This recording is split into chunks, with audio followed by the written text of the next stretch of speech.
What is up, guys? It's your boy here, Jersey Flex, back with another great video. As you guys know by the title of this video, today we're going to be discussing my personal experience on RAD140. For those of you guys who don't know, and if you're wondering why my hands are dirty, I'm at work. But yeah, for those of you guys who don't know what RAD140 is, it is a SARM known as Testolone. So in this video today, I'm going to give my overview on how I felt and what happened specifically when I ran RAD140 and the experiences I had during the entire cycle, if you want to call it that. SARM is a selective androgen receptor modulator, and I'm going to go into greater detail explaining it and how it made my body feel. So before we get into any of that, I'm going to ask that you guys go down, crush that subscribe button. Thank you for finding this channel, and thank you for all the love and support. I appreciate it big time. It helps this channel grow. So go down, subscribe, and let's roll that freaking intro. Boom! Maybe it's a new beginning. Maybe it's the start of where it ends. I know. There's no going back, and I'm loving the chase.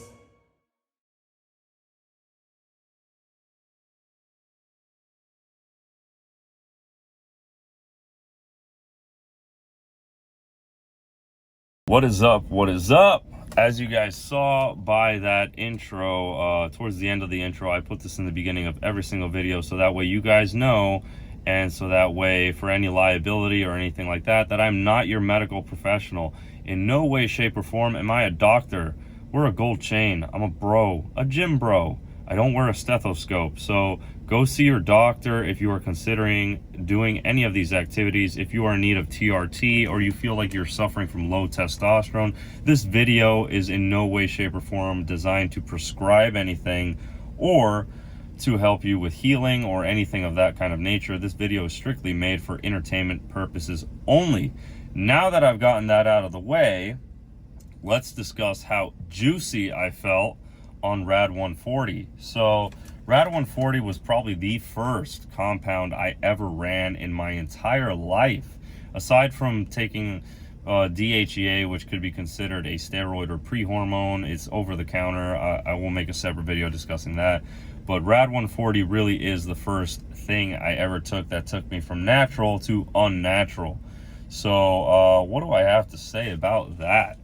RAD140, I actually combined that with DHEA, which is a hormone that's secreted in the pituitary gland, but I combined that with that, and it actually made my back break out pretty bad. But I would say that RAD140, safe bet, is probably the SARM that I personally noticed a well-rounded gain in everything. Meaning, I noticed I had an easier time staying leaner. My libido was sky high, and I had a great time making strength gains and muscle gains in the gym altogether.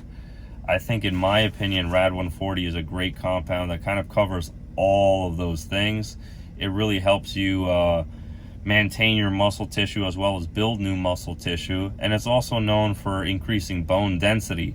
Something about RAD140 as well is it can also help with red blood cell counts the same way anything else that enhances anabolic activity will typically do. So that is something to note. You're going to have better energy levels because when your red blood cells go up, you have better energy levels. So that's something great that I personally noticed RAD140 did for me. Hopefully can do for you guys. Again, I'm not encouraging that you guys take this stuff. This video is strictly to inform and to entertain. So in my opinion, I'd say RAD140 is probably one of the best SARMs out there, probably alongside Ostrine, and it has a pretty good safety protocol.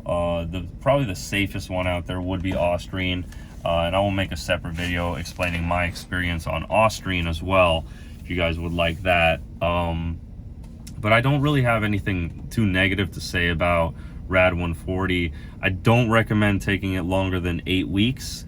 They say 12 weeks is kind of the max, just to give your system a break, give your liver a break.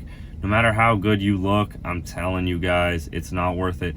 And one thing that I did notice when I ran RAD140 was I got pretty big, pretty quick, strong, pretty quick. Had an easy time staying lean, like I mentioned. But when I came off of it, I don't know if it's because I didn't PCT the right way, but I kept training the same way. I noticed immediately that I lost a lot of strength, lost a lot of size, lost a lot of my kick, and my muscles didn't look as full. And I would say the peak of the RAD140 I noticed after 6 weeks. So the maximum gains, the maximum strength, maximum size, I really did notice it after the 6 week mark. So that's something to know, is to be a little patient. I know that these things, because they're orals, they do kick in pretty quick. My personal experience was that it took about 6 weeks for me to maximize my size and my strength and overall muscular volume. Was probably about like 6 weeks in my opinion. What else do I have to say about RAD140? Aside from the fact that I broke out, I didn't really notice any negative side effects. But the thing that really bothered me too was as soon as I came off, I kind of like lost it all, you know, which I didn't really experience with any other compound I ran, just RAD140. Maybe because it was the first thing I ever ran, so I didn't have enough muscle tissue to kind of hold on to afterwards. I don't know if that may have been the case, but you know, that could be something considerable to note about RAD140. It's a selective androgen receptor modulator, so it's going to work a little better if you're running a steroid or something like that alongside with it. Not that I recommend anyone do anything that I say in this video. Again, it's to inform and educate. If you guys do this, it's at your own risk. So the thing with RAD140 as well, it can come in a dropper form or capsule form. I recommend capsule because you know the exact dose that you're getting. Don't recommend doing more than 10 milligrams a day or 20 at tops. Anything more than that is just kind of overdoing it. Less is more. I say that with every single compound, not just the SARM, but that's kind of my personal experience. I don't have any negative feedback. Would I ever do it again? Probably not. Probably not. And here's the reason why. It gives all the same side effects as steroids do. You know, SARMs give all the same side effects steroids do. They shut you down. You have to take a PCT. You have to take all the same precautions you do with steroids. But they don't give the same results steroids do. Steroids are safer. They've been around longer. We know a little bit more about them. You know, that would kind of be the route I would personally take if I were to hop back on something. Maybe some testosterone. Your body's familiar with testosterone because RAD140 was originally designed to replace testosterone therapy. It's not something that is designed, you know, to work just as good as testosterone. They tried to do that, but there's a reason why it failed clinical trials. It's only legal to purchase for rodent testing. So that's kind of where I stand in terms of RAD140. I hope this video was a little bit of an eye-opener to let you guys know what I experienced on RAD140. I hope you guys appreciate this video. And like I always say, go down, hit that subscribe button, and roll that freaking outro. Roll that freaking outro. Boom! No!